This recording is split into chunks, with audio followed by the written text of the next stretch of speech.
so you guys have just come off stage, the Radio 1 and NME stage. How was your show? It was great. We were kind of apprehensive because it's the first show of the day, on the NME stage anyway. So I think if a chance of me being up for a gig at this time would be slim. So we're very appreciative of them. Very cool crowd. Yeah, some hadn't been to bed, definitely not. Impressive. There was some up the front who definitely had just walked from the abyss over to the stage. So that was good. It's always good to have them. And it seems like you had a special treat prepared with the outfit that Jamie's sporting here. Just want to do a little quick teaser, a little show. So, as much as you're getting. Is that a normal stage prop, or is that a special one-off for today then? It's a summer 2011 look. Summer 2011. I got it into a designer there a few weeks ago. He said, I need things to happen for me in 2011, so she designed this little onesie for me. I told her I might need to go to the toilet at some point, so she put that together. Very, very talented designer. Yeah. Velcro, skin tight, slimming. Exactly what he asked her for. Exactly what I asked her for. Very flattering indeed. I'm looking for something a bit more luminous than my skin tone, but I want it to look like skin.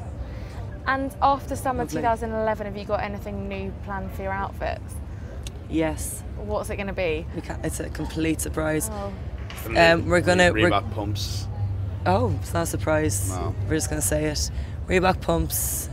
Friends. We're gonna have friends as outfits. Yeah. So kind of people across here, just like a friend across here. Big smiley gentleman, smiling at you. It sounds quite ravey to me. Yeah. We'll have a friend kind of draped along his shoulder here, who'll have his own individual choreography. Very PAL orientated stuff. Hats made out of ice. So you're only going to be playing in kind of northern tropics then, I'm guessing? No. We might only keep to half. Our production's going to be massive. We're going to have an ice truck for our hats, and our friends will be kept in a warmer truck for the chest. Cool. Sleeping bag between two. Very exciting stuff, that sounds. So you've just put out a new album called The Body of Christ and the Legs of Tina Turner. What I want to know is whose brain it is. James Earl Jones. Oh yeah, okay. James Earl Jones. 100%. He missed the cut, didn't he? Very last minute. It was either the hand of James Earl Jones or the brain of James Earl Jones was going to go in the end, but unfortunately, we figured we didn't need a head on the album cover, so we didn't need a head in the title, and without a head, you just can't have brains. So let's talk about the album for a bit. What's on the album? Go through some of the tracks, some of your favourites. I like them all. Which is good to hear. I think they're all very good. Really well crafted. Standalone tracks. Standalone album but tracks. They make sense as an album as well. They make sense as an album. They're standalone tracks. All singles. Potentially. It was a bit like when U2 released All That You Can't Leave Behind. They said we're going to make an album of pure singles. You can't leave it. So we were like, we can't leave behind. any singles behind. We're just going to do 12 singles. Because we're Irish as well. Brought in a few writers. The guy who wrote Let's Dance by what's that band? Dave Bowie. No, the other one. What's that band? No, the one 5. He wrote that. Brought in Dave Bowie, so Dave Bowie wrote a few songs. We got Korn involved. The song Jenny Kelly on your new album, is she related to Matthew Kelly? Is there just one family there? Is it just one family of every single surname? You should have picked a different name. There's so many people who said, and is that about my sister Jenny? It is, yeah. My actual question was going to be, wasn't that? Before you jumped the gun. Sorry about that. I've googled it because I don't know who Jenny Kelly is. I don't have a sister called Jenny Kelly. I found 2 of them. One of them is an Irish radio presenter. No. That's people often ask. Is that the red herring? Is that the red herring? Well, we've often actually gone into that radio building where she works, and they're like, "Oh, are you going to play her song?" We're like, "Yes." We used to be allowed in a show before we released that song. It's not even about her.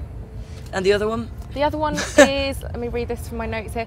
She's a lead in an Australian sci-fi kid show on television, The Girl from Tomorrow. Boom. Never heard of it. Yeah. No. Oh. Boom. Oh, boom. No, Yeah. boom. Got it. Yeah, that's it, yeah. That's exactly it. Melissa Marshall. Thank you. That's exactly it. She was the love of my life when I was 12 years old. What's this show then? I've never heard of The it. Girl from Tomorrow. It's an Australian sci-fi show. Niche, pretty niche. Well, Maybe.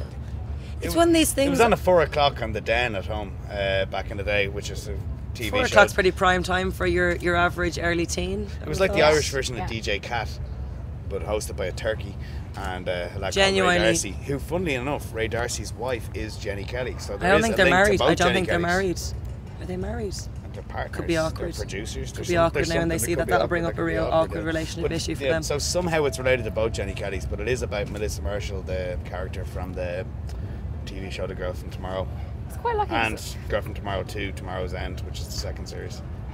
Jenny Kelly has got to be maybe one of the most popular names, or it's a very popular name, so I guess you've kind of run a lot of risk in, not necessarily risk, maybe a nice thing, saying this song's about you to so many people, or then you could be like, actually no, it's not. We live in such a cocoon that we kind of just assume once you call it Jenny Kelly, that was it. There would exist no other Jenny Kelly. And now look what you've done. Yeah, look what's happened. And now look. We brought the media into it. Yeah. Paparazzi. The paps over there. Everywhere. All they want to know. Yeah. All of that. So now we'll talk about festivals for a little bit. What was the first one that you guys ever played? Electric Picnic 2007. It was a dark day for us, I'm not going to lie to you. Bit overexcited. We were playing first thing on the Sunday morning. We ran around the field and did all sorts of stupid things for 2.5 days before we played our set. I couldn't speak, let alone sing. It was terrible. Broke our bass player's finger, couldn't play. Sound engineer played bass. Knocked over my keyboard in the first song with all of the stuff, and I knocked over his keyboard in the third song. Started playing the demo, you know, the like really cheesy Casio demo. yeah, basically Casio demo. Nice. Terrible. And since then, what? We've grown. What else has happened? We've been better every time. Yeah. What's the best festival that you've ever played? Electric Picnic last year was deadly. Electric Picnic, we had our triumphant return last year after 3 years, and we had a lot to prove, and it was great. It was really, really great. The first year we played actually Leeds, Reading and Leeds. I love Reading and Leeds. Yeah, they're great. It was our first proper festival slot in the UK, and we weren't sure how the touring had been going and reception wise and stuff, so it was a really, really, really lovely surprise to see a kind of a crowd there. So that's like in fact Slash, you even said Slash's guitar. Okay. Sorry, man. No, it's fine. Come on, no. Having a bit of guitar chat. Slash's guitar. Yeah, no, don't worry, we're back. We're back. We're back. Woo! Just like that. One last question is, what's going on for the rest of the year for you? Loads more festivals and stuff. We're back for Latitude, which we did 2 years ago, and we absolutely loved it. That nice little boat you get out to the stage. Yeah, doing that stage again. It's going to be great. Sunburst, something stage. Reading and Leeds again. Really looking forward to. And then hopefully get back to the UK for a tour. Europe again. We've been in Germany a couple of times, so we'll be back there. And then America. We're thinking of making it there. Oh, to be an American, I would love that. What's so that much. Razor Light song? Inspired by Barry Bowie. What? I'm like an America. Yeah, that one. Yeah. We're gonna cover that, and we're gonna head over. If you were wearing those in all white, you'd actually probably pass as Johnny Burrell, wouldn't you? So. Yeah, just leave a little tuft. Yeah.